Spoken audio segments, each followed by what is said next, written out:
Good afternoon and welcome. This is Colleen Haas at Frost Brown Todd, and we have Charles here from Greater Cincinnati Northern Kentucky Apartment Association. We're happy to be doing this webinar today. Thank you, Colleen.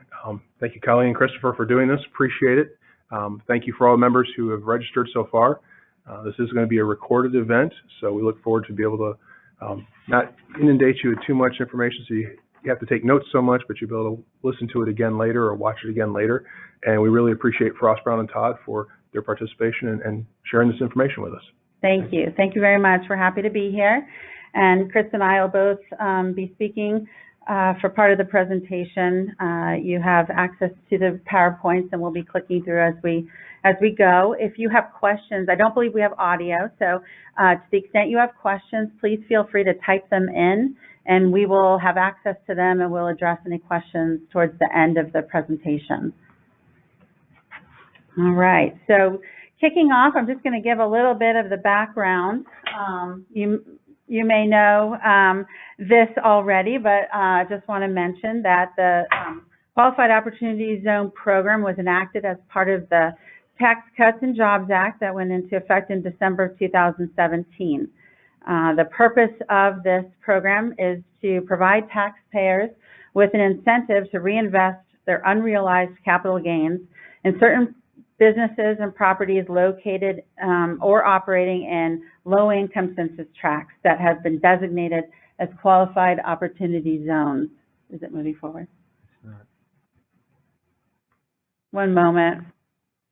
It's not advancing. There we go. Okay. Sorry, a little technical hitch there.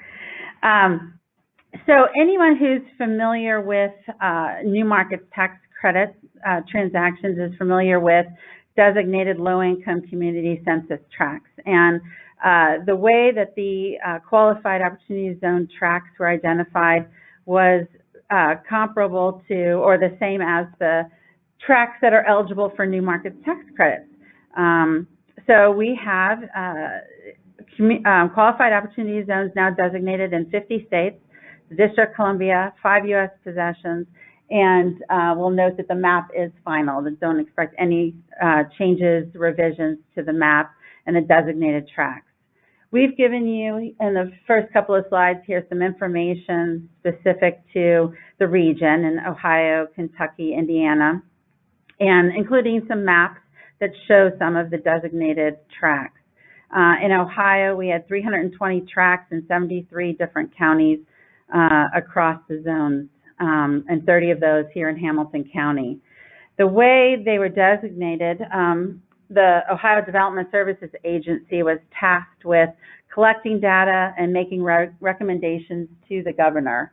And so they went out and collected information, maybe from some of you, people with interested parties, including local municipalities, economic development entities, economic development arms of the city governments, as well as private owners and investors, and took nominations and recommendations for certain areas across the state, cities and states that folks wanted to see designated as opportunity zones.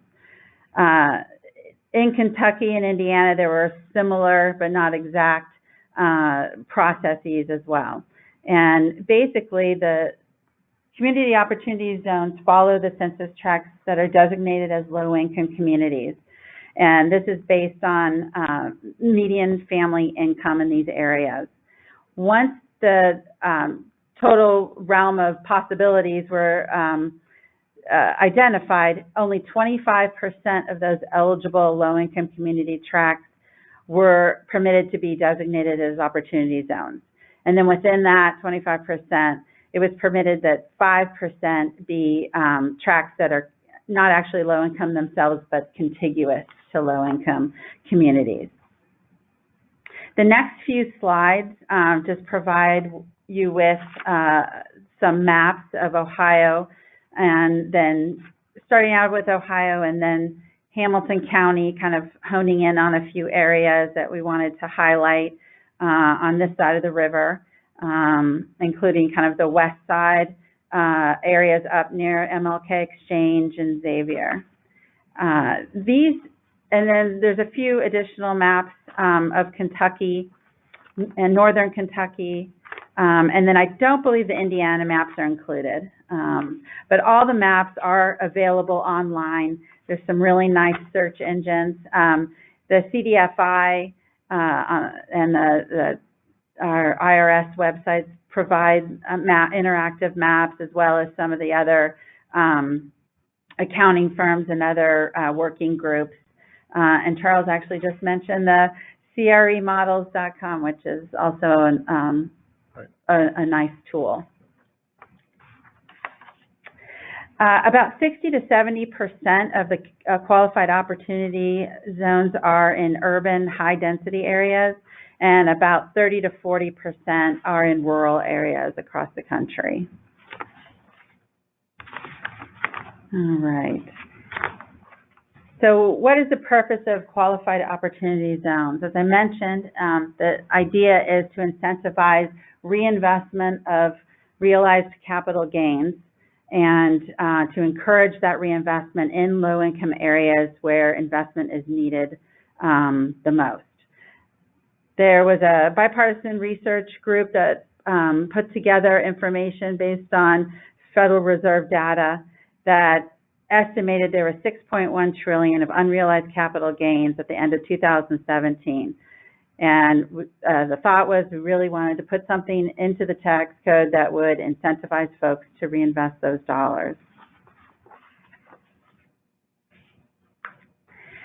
So the next slide is just a little depiction of how qualified opportunity funds work, where you have the taxpayers who have a desire to invest and defer their capital gains tax and invest into qualified opportunity zone funds.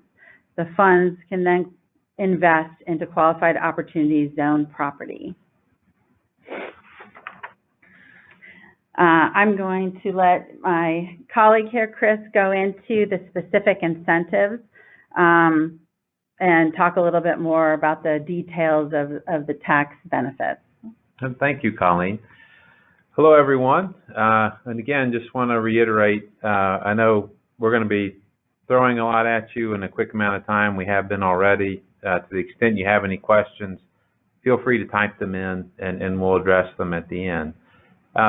You know, Colleen talked about this significant amount that the research showed there was unrealized capital gain that investors across the country, both corporate, individual, were sitting on. Concern as to how they would access, if they would access, you know, worrying about the tax implications and impact of accessing those assets. So Congress, in understanding those concerns that investors may have appreciated assets that they could access and have gain that they could reinvest, but they're worried about what that impact of that disposition or sale of the asset would provide, Congress came up with three different tax incentives. One that would potentially lessen the blow, address the impact of accessing the gain, and then two that would incentivize the taxpayer investing that gain into distressed areas designated as opportunity zones. So there's three separate investment incentives that the tax code provides for opportunity zone investment. Those three primarily are listed here on the slide. You see the first is the temporary deferral of capital gain. To that extent, a taxpayer disposes of asset or liquidates asset that's appreciated, that they recognize gain as a result of that sale, the taxpayer is able to elect to defer the recognition of that gain by reinvesting that gain in a qualified opportunity fund. That deferral period is temporary. It's not, you know, a permanent deferral. It's not a deferral tied to the asset itself, much like a 1031 exchange, where you know, if you sell one piece of real property, I'm sure many of you are familiar, you can defer recognition of the gain on that sale by reinvesting the proceeds of that sale into replacement property. And again, that gain is deferred until you sell the replacement property and potentially roll those proceeds into another replacement property, and you remain on that 1031 treadmill, moving the capital gain out for deferral. Here, it is a temporary deferral in that following December 31, 2026, taxpayer will have to recognize that gain as income and pay tax on it. The second incentive, though, kind of lessens the blow of that recognition at the end of the deferral period, in that the taxpayer in investing capital gain that's been deferred into the Opportunity Zone Fund, because the taxpayer is investing deferred gain, the taxpayer's basis in that interest in the fund begins at zero. So because the basis is zero, if taxpayer invests $1 million, at the end of the deferral period, they'll have $1 million of gain recognition. However, the Congress in the Opportunity Zone provisions provides a step up based on the taxpayer's holding period in which they hold their equity interest in the Qualified Opportunity Fund. So if taxpayer holds their interest for at least 5 years, they get a 10% basis step up. So $1 million investment, after 5 years, they have a $100,000 basis in the investment in the fund. So at the end of the deferral period, they'd only have to recognize $900,000 of gain rather than the full $1 million invested. If they hold the investment for 7 years, they get an additional 5% basis step up for a total of 15%. And so at the end of the deferral period, December 31, 2026, with $1 million investment, they would only recognize $850,000. So the step up in basis helps lessen the blow when that temporary deferral period ends. But both of those incentives, the temporary deferral and the basis step up, are very valuable to the taxpayer in assisting in lessening the tax impact of accessing the gain that's used to invest in the Qualified Opportunity Fund. The third incentive is one that is intended to incentivize the investment by the taxpayer. So the other two were kind of to help the taxpayer lessen the blow of that tax impact, accessing the gain, disposing of the asset.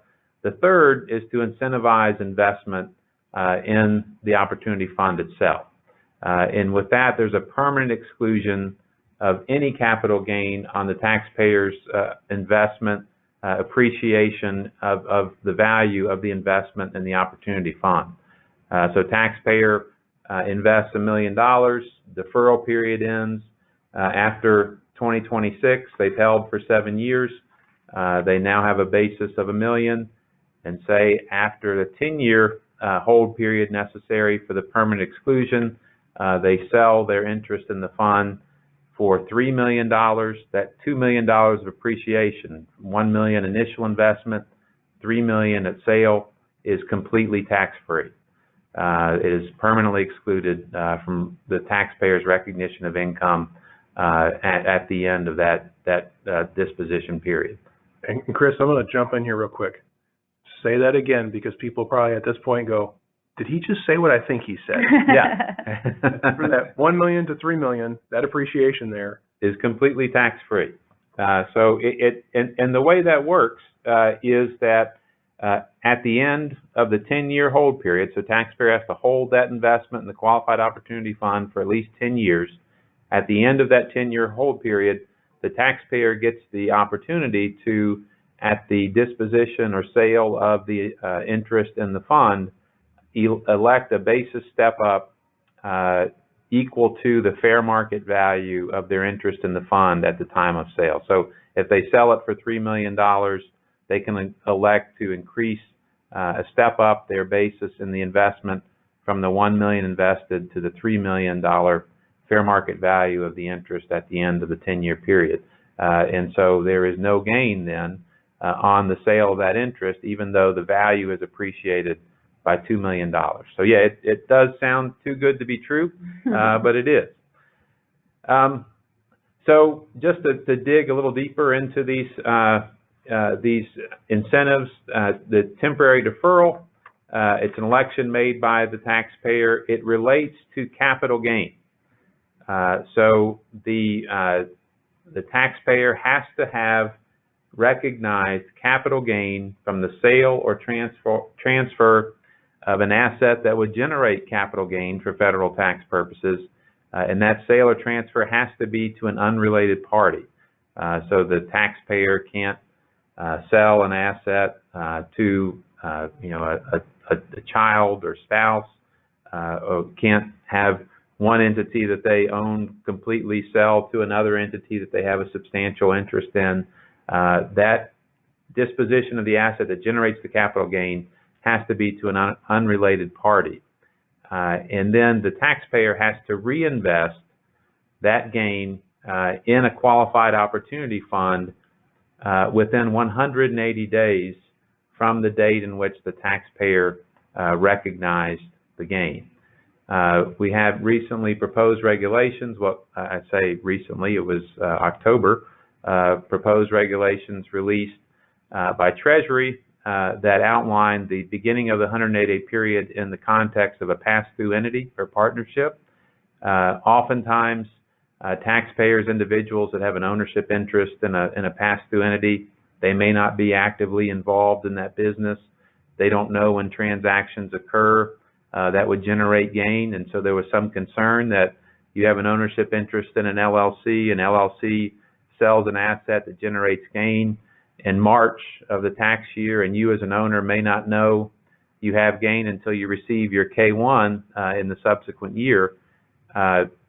Treasury made it clear in the proposed regulations that for a taxpayer that is an owner in a pass-through entity in which the pass-through entity has generated the gain, the taxpayer's 180-day period does not begin until the end of the pass-through entity's tax year. So a pass-through entity has sold an asset during 2018. The date of sale does not determine the individual owner's 180-day period. It would be 12/31/2018 that would begin the running of that 180-day period. But it is important to point out that either the pass-through entity itself could elect to reinvest that gain during the 180-day period from the date in which the entity sold the asset. If the pass-through entity chooses not to do that, the individual owners can then elect, after the end of the pass-through entity tax year, to reinvest their portion of the gain that was allocated to them out of that entity into a qualified opportunity fund. Again, it can be any property that can be sold to generate the gain. It's not limited to real property or business property. It just has to be property that generates capital gain for federal tax purposes. Those are the only gains that can be deferred through this program. And before you go off this page, I would just mention with respect to what it means to be a related party, it can mean different things in different contexts, and often I think we equate that to a majority ownership, but 50% or more. But in this context, it is a lower threshold, which is 20% or more common ownership is a related party. Yeah, that's a great for point. this purpose. Yeah, it's a much tougher standard on the related party side. Again, we've talked about this, the gain deferral. It's not permanent. It is temporary. And so the taxpayer must recognize the income in the tax year, the later of which or the earlier of which the tax year that the actual taxpayer sells its interest in the fund, or the tax year that includes December 31, 2026. So as long as you hold on to that interest in the Qualified Opportunity Fund through December 31, 2026, you will have that temporary deferral period throughout that time. The form that would be used to indicate that you're electing to defer the gain is Form 8949. It's a form that's been used for some time to report gain from the sale of capital assets. It's been modified to permit elections for Opportunity Zone Fund investments for taxpayers. And so here I'll just note that in order to take advantage of the full 7 years of the deferral, the way it's written now with that December 2026 date, an investor would want to make their investment by the end of this year of 2019, right, to get the full 7-year Yes. deferral. Yeah. So we talked about the basis step up, and that's a great point. The basis step up related to the 7-year hold, which is you hold for 5 years, you get 10% basis step up. You hold for 7 years, you get an additional 5%.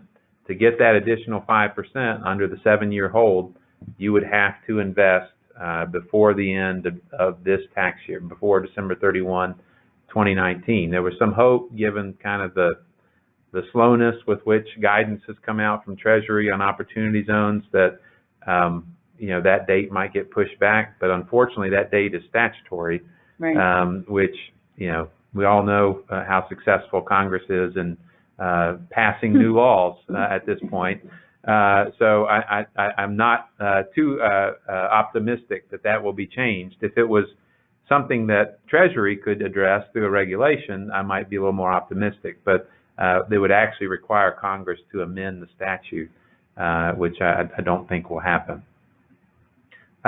The basis step up, we've talked through that. It really is just the step up in the taxpayer's basis in the gain that it's actually invested in the fund. So it's important to understand qualified opportunity fund, and we'll talk a little bit more about this. It's just an entity through which you're investing in qualified property. So fund can be kind of a misnomer. It makes people think, it's a large portfolio. You've got an asset manager and all kinds of fees imposed. It really can just be Colleen and I, having gain that we want to use to acquire property and develop it in an opportunity zone.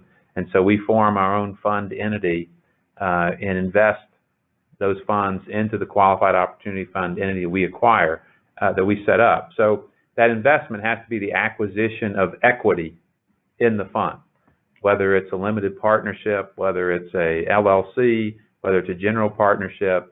As investors, we would be, in exchange for our investment of the gain proceeds into the entity, we would be acquiring an equity interest in that fund entity. So just to outline, again, here's a nice little chart that shows the good point that Colleen made, that to get the full benefit of the 7-year hold, additional 5% basis step up, if you walk back from the December 31, 2026 date in which the temporary deferral period ends, you would have to invest by December 31, 2019 to get the full benefit of that 15% basis step up. And then finally, the carrot, the icing on the cake, that too good to be true, is the permanent exclusion of capital gain on the sale or transfer of the investment in the qualified opportunity fund that the taxpayer holds for at least 10 years. So you've made the investment in the qualified opportunity fund has invested in qualifying property, developed it, invested in a business, whatever that may be, located in the opportunity zone. You've held that interest for at least 10 years. When you sell that interest, whatever appreciation in the value of that property over and above what you initially invested is permanently excluded from the recognition of income. It's capital gain that you will never have to recognize because you're able to make an election to increase your basis to an amount equal to the fair market of the investment on the date that you sell it. So essentially, you're able to dispose of that interest tax-free, no matter what your gain was on, however the value appreciated over and above what you initially invested. It's assumed that the taxpayer would use the same Form 8949 to elect that permanent gain exclusion. Those changes have not been addressed yet on the form because we're not at a point at this point where anyone would be in a position to sell and claim that exclusion, because we're just in the initial stages of opportunity zone investment. One question that we constantly get from clients is, do I have to sell my interest in the fund to get the benefit of that permanent exclusion? Can I not just hold on to the property? And the answer is, under the current state of the proposed regulations that Treasury has issued, you would have to sell your interest in the fund to make the election for the permanent gain exclusion. And you would have to make that election before 12/31/2047. That's the date outlined in the regulations. If you have any questions about what to do when 12/30/2047 rolls around, I probably won't be here. So don't reach out to me. I'll make sure I don't have cell access in the mountains somewhere, wherever I am. So, but the one issue that we're part of a national, Colleen and I, and our firm, part of a national working group where we work with other thought leaders in the space, providing commentary, comments to Treasury as to how we think, what issues should be addressed in the regulations as they're issued. And one of the areas that our group and others have looked to address is the possibility of perhaps making that 12/31/2047 date something akin to the basis step up you get, in a state at death, that you wouldn't necessarily require, for a variety of reasons, require the individual investor to liquidate their interest in the fund. They would simply, at that date, if they're still owning the interest, get a basis step up equal to the fair market value as of 12/31/2047. But that would require Treasury to kind of amend the regulations to permit that. So just an example to walk through to illustrate all this and tie it all together. October 30, 2018, taxpayer enters into a sale that generates $1 million of capital gain. Again, this could be stock. It could be Google stock or Apple stock. It could be taxpayer owns a small business and they sell. It could be business that sells a division of its operating business and recognizes a gain. Any sale of an asset that generates capital gain for federal tax purposes, that gain is qualified for investing in an opportunity zone. So taxpayer generates that gain. It doesn't matter if they sold it for $5 million and generated a gain of $1 million, or they sold it for $10 million and generated a gain of $1 million. Taxpayer only has to reinvest the gain. Unlike the 1031, where taxpayer has to reinvest the entirety of the proceeds into replacement property, here taxpayer only has to reinvest the gain, which provides a good opportunity for taxpayers who have appreciated assets yet still have high basis in those assets. They can access that basis tax-free temporarily until the deferral period ends and redeploy it in other areas, use it however they want in that first year. It doesn't have to be invested in an opportunity fund. Only the gain has to be invested. So taxpayer invests that capital in a qualified opportunity fund before April 28, 2019. That's when the 180-day period would end based on the October 30, 18 sale date. Fund makes a timely investment of the $1 million in qualified opportunity zone property. And you see there, you walk out 5 years. April 28, 2024, taxpayer's basis in the fund investment increases 10%. You get the 10% basis step up. So, that was because you're investing with deferred gain. Initially, that basis was 0. It increases to $100,000. Walk out 7 years, April 28, 2026, taxpayer's basis in the investment increases another 5% from $100,000 to $150,000.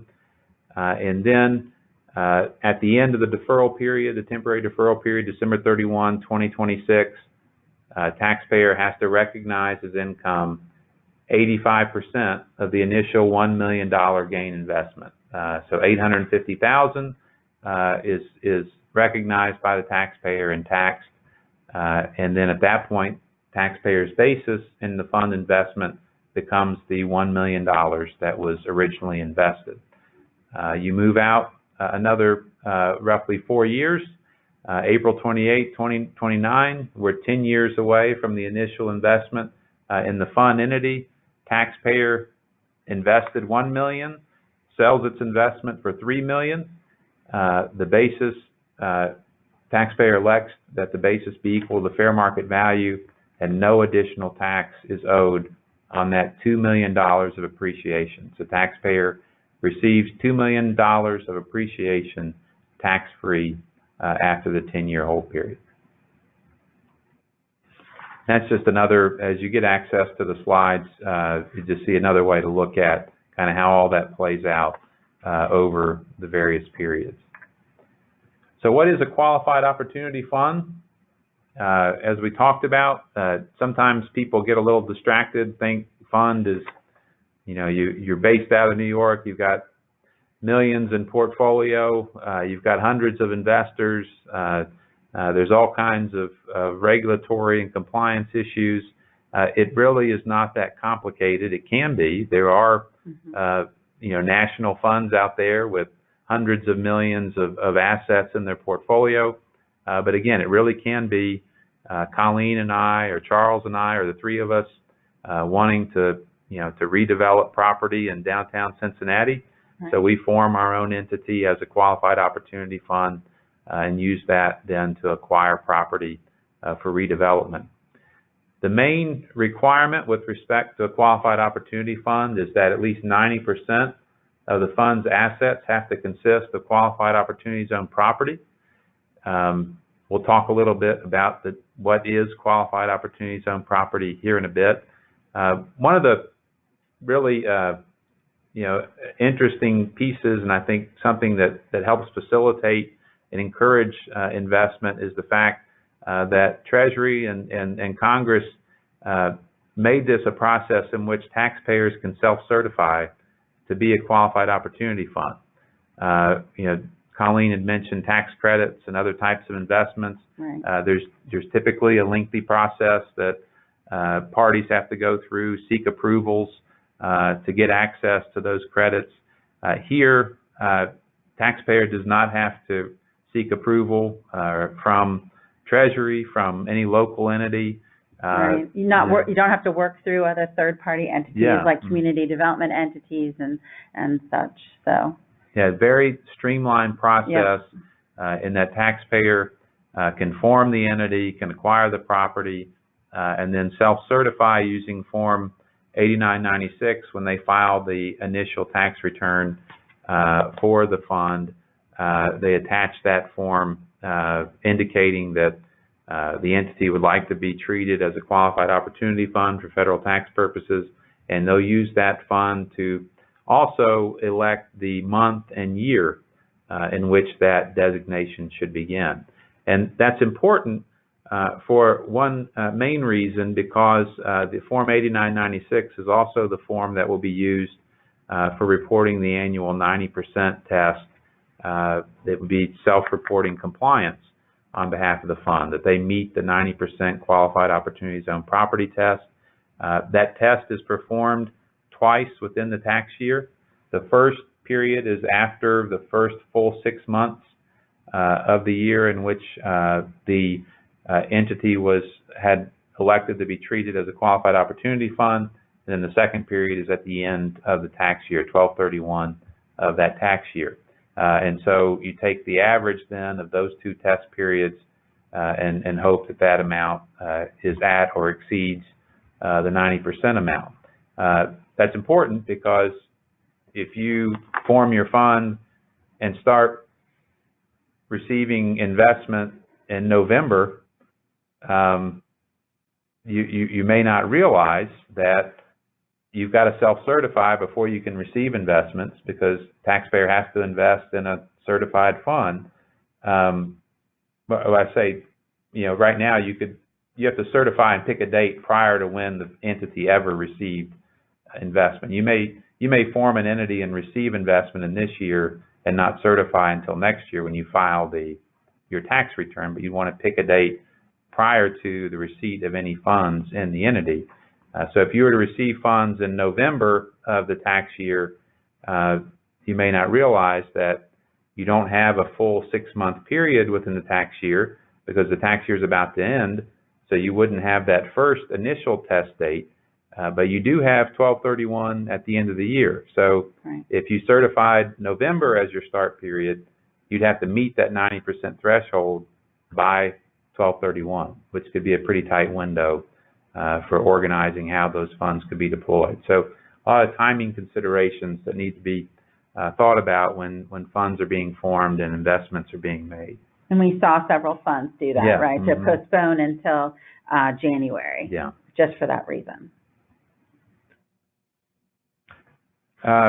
So what types of investments can be made by opportunity funds in designated opportunity zones? Well, you have the primary one that we've seen a lot of and that we've done a lot of work on, the acquisition and development of real estate located within the opportunity zone. So this could be new construction, it could be rehab, it could be further expansion and development, primarily related to the acquisition of tangible property, real estate located in the zone, and improvements related thereto.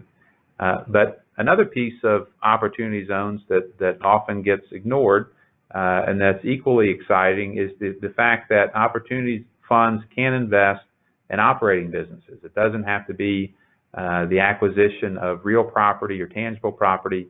They can also invest in an equity interest in an operating business. So you could use an opportunity fund to create a new business in an opportunity zone.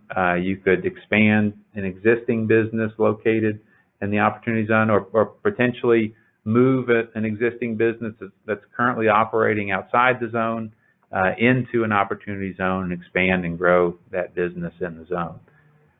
So as you can see, the three types of property that qualify as qualified opportunity zone property, again, these are the types of property that an opportunity fund has to own to meet that 90% test that governs the assets owned by the opportunity fund. The first two types of property are really one and the same, just different types of entities. You can have qualified opportunity zone stock in a corporation that is operating as a trader business in the zone, qualified opportunity zone partnership interest in a partnership LLC operating as an opportunity zone business in the zone, or qualified opportunity zone business property, which again is just tangible property that's utilized in a trader business activity in the zone. Typically that's going to be real property. But important to point out, those are the only things that a qualified opportunity fund can own to satisfy that 90% test. Now, it's a 90% test, so there's 10% that could be non-qualifying property, but at least 90% of the assets of the fund have to consist of one of those three types of property. The fund cannot invest in another fund. So acquiring an equity interest in another fund doesn't satisfy a qualified opportunity zone stock or qualified opportunity zone partnership interest. One thing to point out with the stock is that it has to be acquired after December 31st, 2017. It has to be acquired at original issue. So the fund would have to acquire it directly from the corporation, wouldn't be able to acquire it from existing shareholders. At the time of the issuance, the corporation has to qualify as an opportunity zone business or be organized to qualify as an opportunity zone business. And during substantially all the time that the fund held the stock, the corporation met that definition of a qualified opportunity zone business. One thing to point out is that again, this is stock that has to be acquired directly from the entity. In proposed regulations that Treasury issued, answered a question that we had about whether an existing entity could qualify as a qualified opportunity zone business, or whether it had to be a new entity that was formed for this purpose, and the regs make it clear that an existing entity can qualify, but that it has to meet the requirements of what a qualified opportunity zone business is. So you can have an existing business that could qualify as an opportunity zone business. Stock in that entity would qualify, but it has to meet the requirements of a qualified opportunity zone business. Qualified opportunity zone partnership interest is a similar type of property, capital or profits interest in a domestic partnership, including an LLC. It's treated as a partnership for federal tax purposes. It can be, you can have any different types of allocations related to those interests. You could have special units or series. It doesn't have to be the same interest with respect to each investor. But that interest, again, like the stock, has to be acquired after December 31, 2017. And again, at the time the interest is acquired, the partnership was either operating as a qualified opportunity zone business, met the requirements of a qualified opportunity zone business, or was organized to be a qualified opportunity zone business. So again, you couldn't acquire a partnership interest from another partner, right? It would have to be a new membership interest. Yes. Okay. Yeah. Mm-hmm. The final type of property, the qualified opportunity zone business property, that's tangible property that either a qualified opportunity fund or a qualified opportunity zone business purchases after December 31, 2017. That's used by the qualified opportunity fund or qualified opportunity zone business in a trade or business operating within the zone. The definition of purchase within the context of acquiring the qualified opportunity zone property in the statute makes it clear that purchase cannot be from a related party. And as Colleen pointed out earlier, the definition of a related party in this context has a restriction of common ownership of 20%. So in this context, if you have existing corporation that you have an ownership interest in, or existing LLC that you have a substantial ownership interest in that owns property that you acquired prior to December 31, 2017, and you want to transfer that property to a qualified opportunity fund that you're going to own 20% or more in, that would be an acquisition from a related party, and that property would not qualify as qualified opportunity zone business property because it would be a related party transaction. There are ways we could potentially structure around that to address those concerns, but that is a basic limitation to moving property from an existing entity you already own to a fund entity maybe that you're a significant investor in. Just something to consider. Another restriction on qualified opportunity zone business property is that if the original use of the property in the zone does not begin or commence with the fund or the qualified opportunity zone business owned by the fund or business must substantially improve that property. So if you're acquiring a existing commercial building, an existing residential rental structure, the original use of that property does not commence with the acquirer because it's already been in use, within the zone. So you can't just acquire property in the zone and hold it. That doesn't qualify as opportunity zone business property. You would have to substantially improve that property, and we'll get into what that means.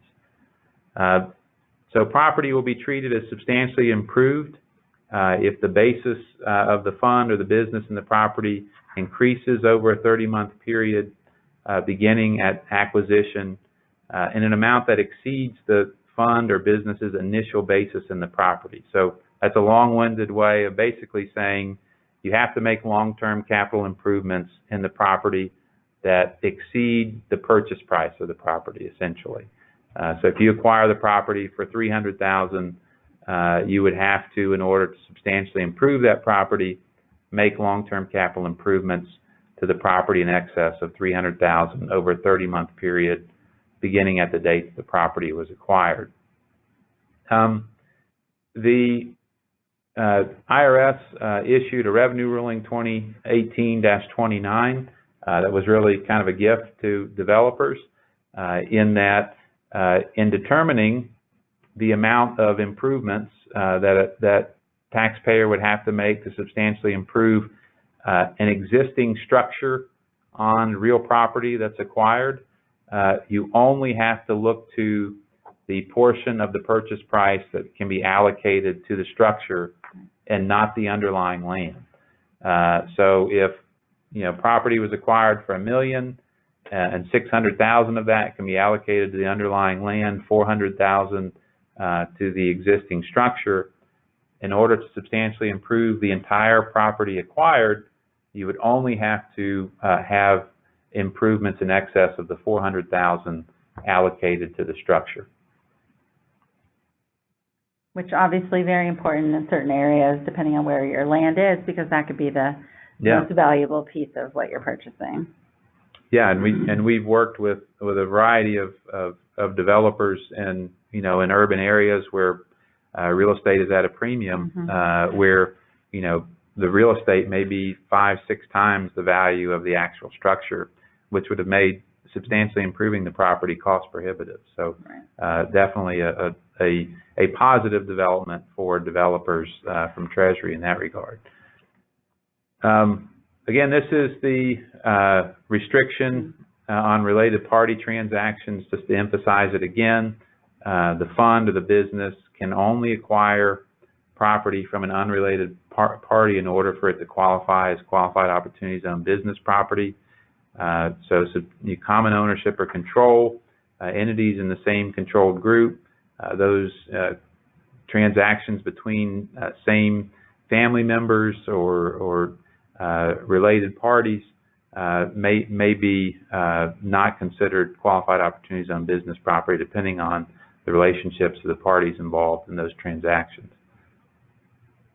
We talked about being able, the fund, Qualified Opportunity Fund, being able to acquire a stock interest or partnership interest in a Qualified Opportunity Zone business, that's qualifying property for purposes of the fund.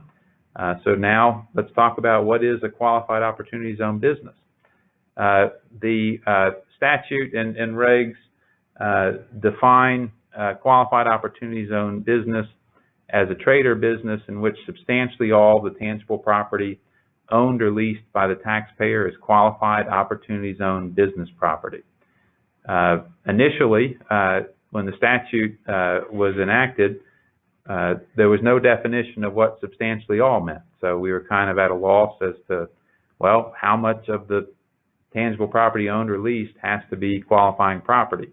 Well, fortunately, the proposed regulations that Treasury issued define substantially all in this very limited context. Just this specific context, substantially all is used in other situations within the statute, but just in this limited context, the proposed regulations define it to mean at least 70%.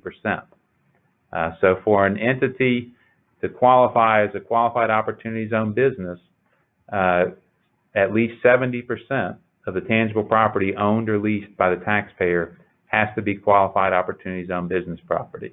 And we talked about that's tangible property, generally going to be real property, acquired after December 31st, 2017 from an unrelated party that's used in the conduct of a trade or business activity in the Opportunity Zone. So Chris, what would be an example then? So thinking about that, it's a qualified business. It has 70% within the zone, but it could have then up to 30% outside the zone. Is that typically what we? Yeah, I think that the understanding there is that it gives the business flexibility, that you're not being overly restrictive, and saying that 100% or 90% of the tangible property owned or leased by the business has to be in the zone. You could have some, say if you had like a small warehouse, or some space or something that's outside, smaller satellite office or something to that extent. Outside the Opportunity Zone. Yeah.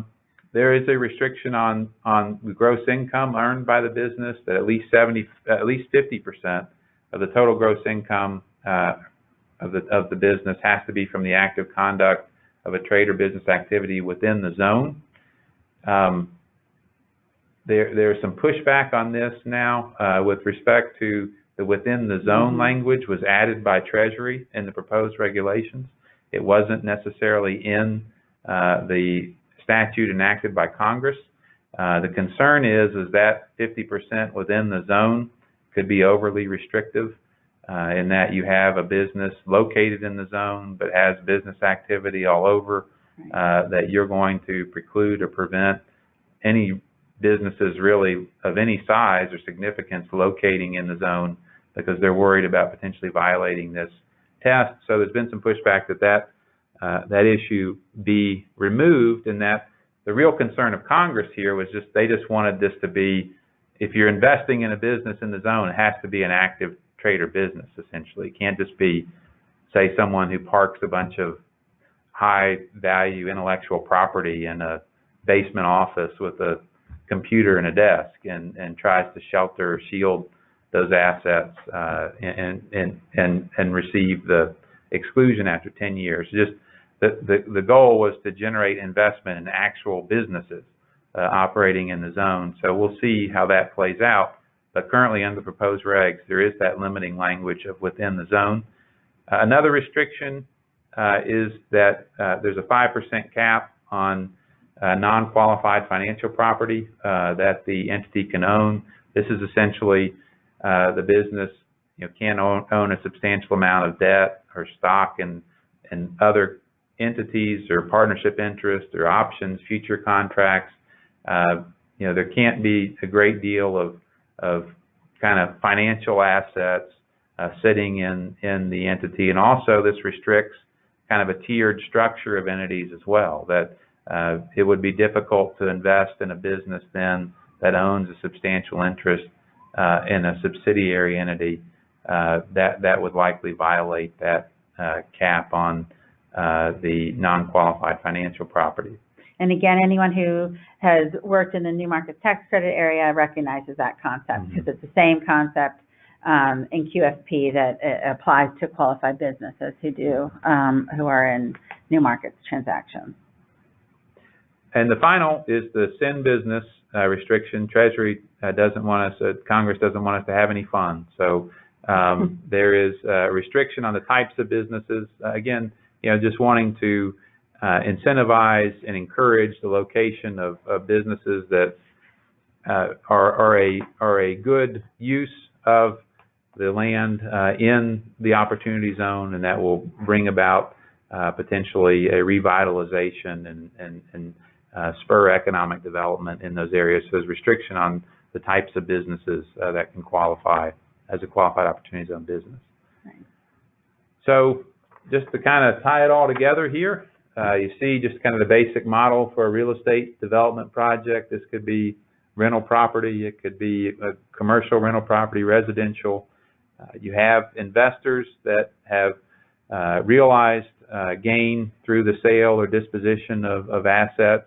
They have the 180-day period in which they have to acquire an equity interest in a qualified opportunity fund. Fund then has really two options in that fund could acquire an interest in a qualified opportunity zone business, be it a partnership as we have here in the diagram, or it could be a corporation, although generally you're not going to own real estate through a corporation for tax purposes, but could acquire an interest in the underlying business, and then business acquires the property that's going to be developed for the project, or fund could just skip that step and acquire the qualified opportunity zone business property directly and develop it at the fund level. One consideration in all this is the fact that the proposed regulations provided a reasonable working capital safe harbor. There was some concern, talked about that 6-month test in which you have to meet the 90% threshold at the fund level. There was some concern that investors need to give the fund a little more time because you got to identify property, you got to acquire it. There may be development hurdles, obstacles that always arise. So there was concern that Treasury needed to provide investors some time to do that.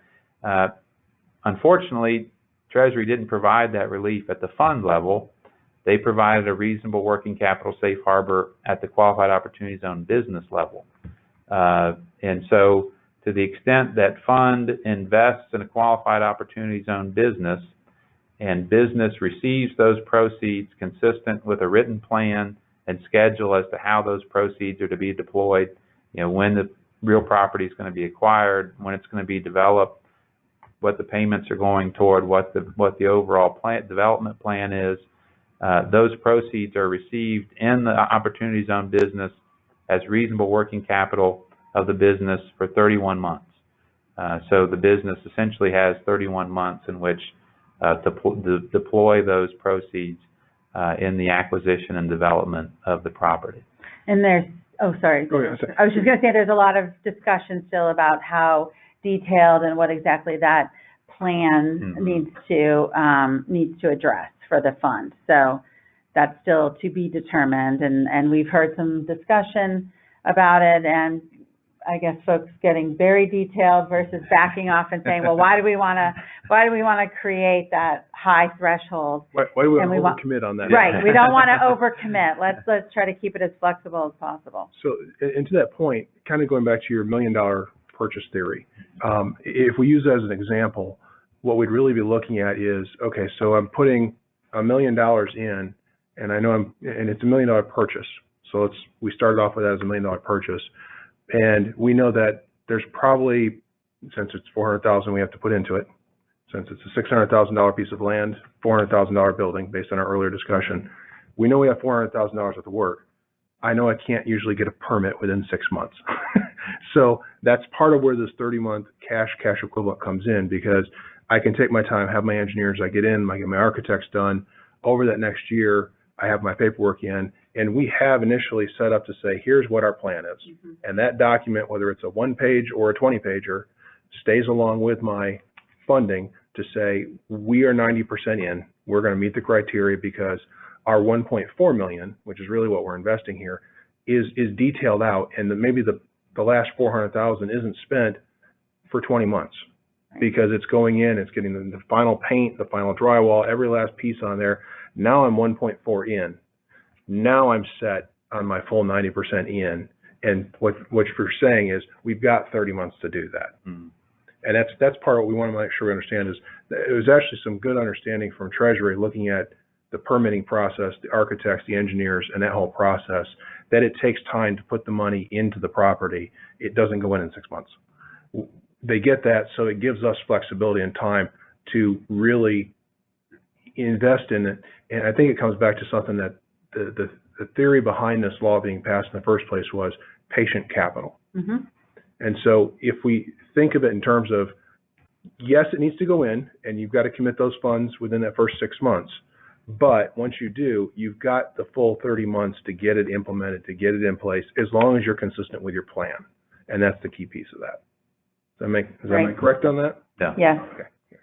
Yeah, and one thing to keep in mind is that grace period, for lack of a better term, only applies at the business level. It doesn't apply at the fund level. So you need to structure the acquisition appropriately to get the full advantage of that period.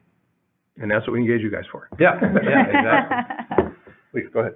So this slide is really just to kind of put an extra layer on that discussion. This is a model we have used in existing fund projects that we've been involved in, where you have the Qualified Opportunity Fund formed as a limited partnership. You have a investment manager or fund manager who's going to be overseeing the deployment of the investment proceeds in the fund, directing where those investments go, maybe some management fee that they would receive in return, or even a promote interest in return for those services, probably performing some of the back office reporting and compliance related to the annual issuance of K-1s and filing the tax returns filing the Form 8996 to comply with the 90% test. There's got to be someone that's going to be responsible for performing those functions. So you have a general partner, investment or fund manager, and then you have the investors themselves that have realized capital gains. They're reinvesting those gains into the fund LP in exchange for limited partnership interest, and are truly, passive investors in that fund entity. Then the plan is to acquire real property for development, for rehabilitation and construction. So fund and typically the developer that's going to be in charge of managing the project and moving the project forward and ensuring that all the development goals are met.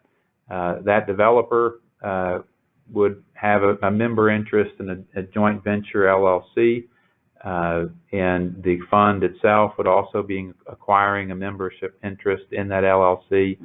And you would typically have the developer as the managing member, so that they're making all the decisions related to the deployment of proceeds and related to the acquisition and development of the property.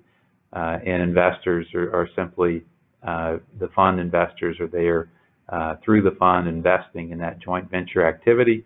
Then the development joint venture would acquire the real property that is the goal of the Opportunity Zone development, and improve and rehabilitate and develop that property going forward. So just to reiterate, taxpayer is the limited partner investor.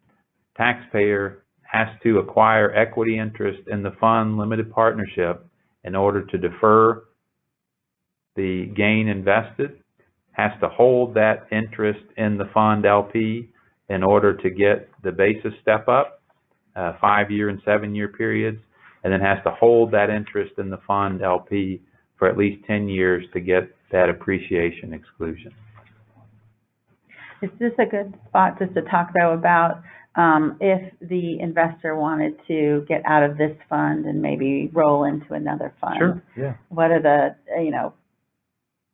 their ability to do that? As long as they divest of their entire interest in the fund, then they can take it out of that fund and invest into another qualified fund without losing any of their deferral. Is that true?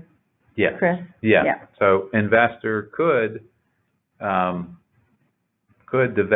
as long as the investor invests of its entire interest in the fund. Say there's something about the fund that the investor just wants to get out. They could, as long as they liquidate their entire interest in the fund, they could reinvest those proceeds into another qualified opportunity fund within a limited period of time. We don't know what that period of time is, but the statute would permit reinvestment in another fund in order to continue the deferral of that gain.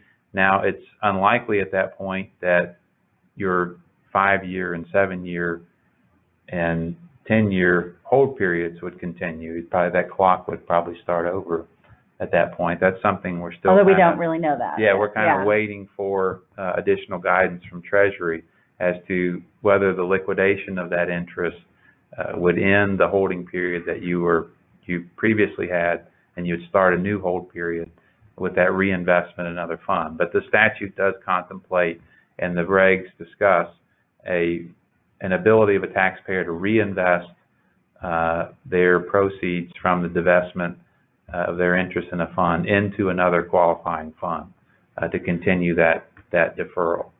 And additionally, there's on the layer below the fund, the understanding of the statute that a fund could sell assets to the extent, that's often what businesses do. They have to sell assets, and to the extent that fund sells an asset, it would have some reasonable period of time to reinvest the gain from the sale of that asset into other qualifying property and not impact the fund investors in that fund. Again, we don't know what that reasonable period of time is, whether it's going to be 180 days or 2 years or 5 years. We don't know at this point. Right.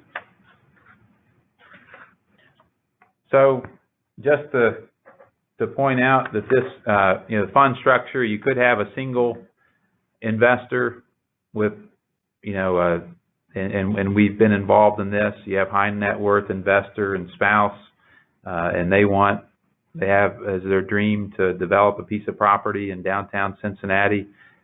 They've got gain from the sale of a business, or they sold a substantial appreciated asset.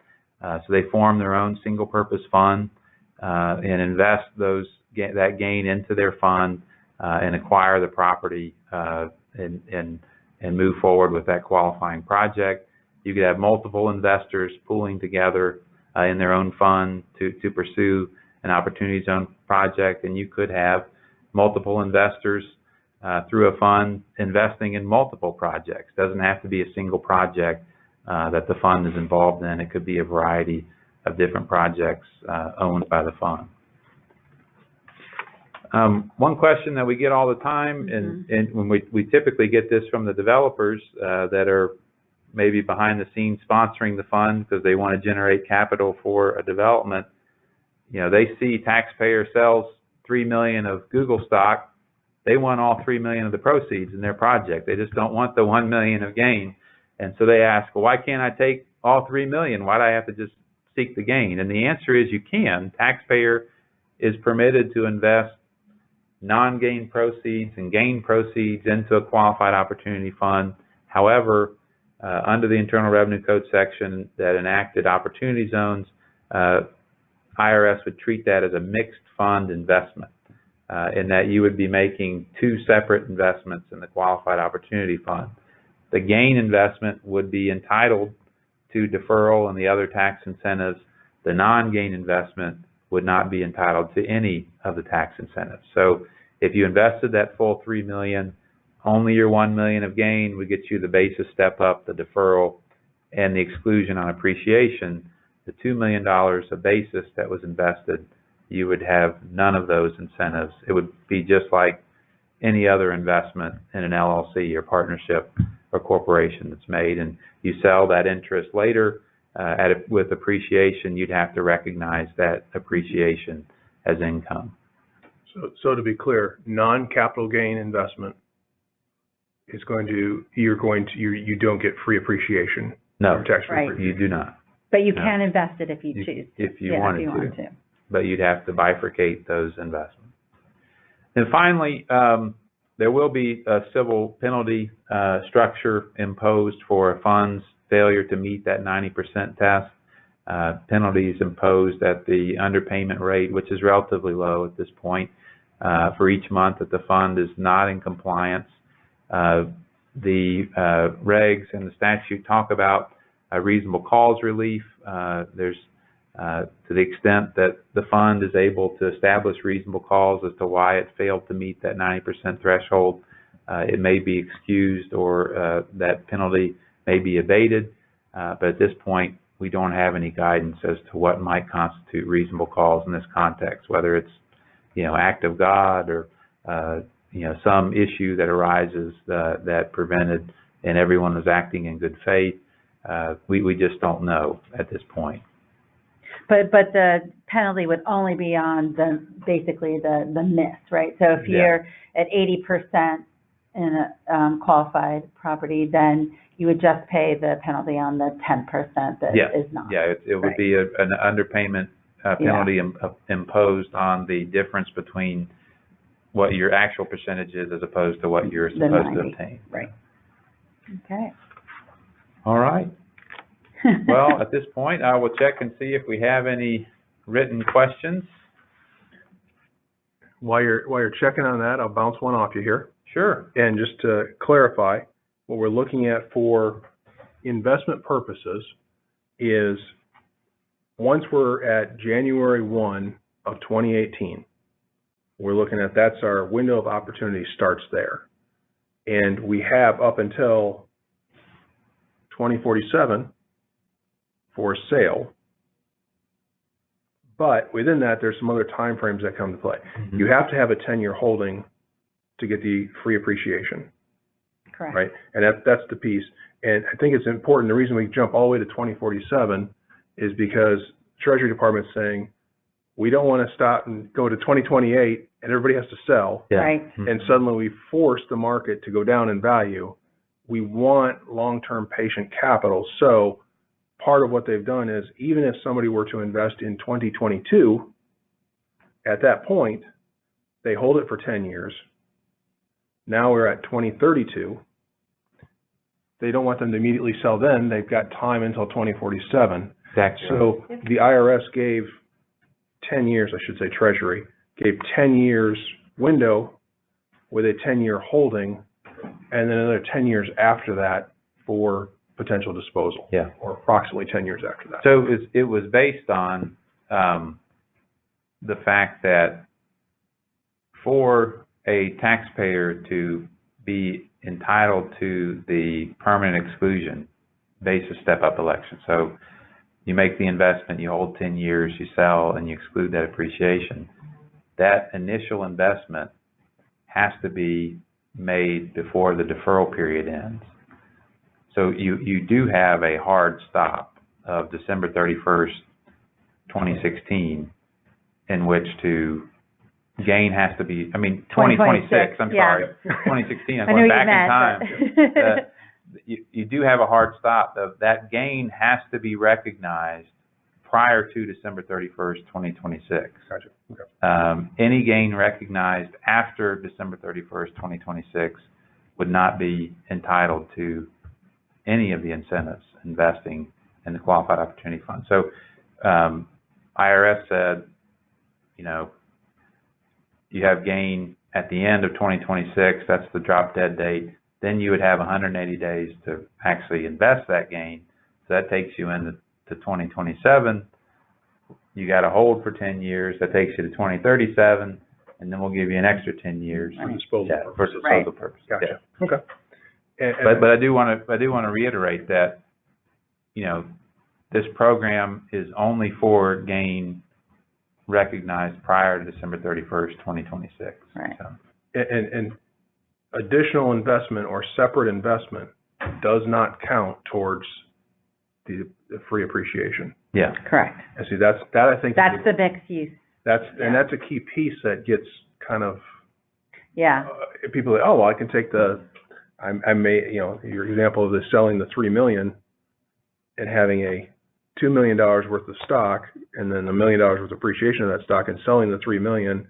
Well, once you take that $3 million and roll it in, that's $1 million and a $2 million investment. Right. That's the mixed aspect Right. you're talking about. Right. Because I think, and I've heard from other folks out there looking at, they'd take that $2 million and think they're getting free appreciation on that as well. Mm. Yeah. No. That's a That's a misunderstanding. misunderstanding. We need to make sure it's clear Yeah. on that. Right. Well, Do you have any? I appreciate everybody stuck through. Nobody dropped off. So everybody held out with us. But there's no questions that I see. So I really appreciate everyone's participation. You have our contact information here at the end. Always feel free to reach out with questions. We'd be happy to talk to you. And, maybe you'll voluntarily want to listen to this again. Hopefully you'll catch more the second time. Just like when you watch a movie, you always see something the second time you saw it. You didn't see it the first time. But we appreciate your time and appreciate, Charles, the opportunity to speak to your organization. And thank you for doing so. All right. Thank you very much. All right, everybody have a great day. Thank you. Thanks. Bye-bye.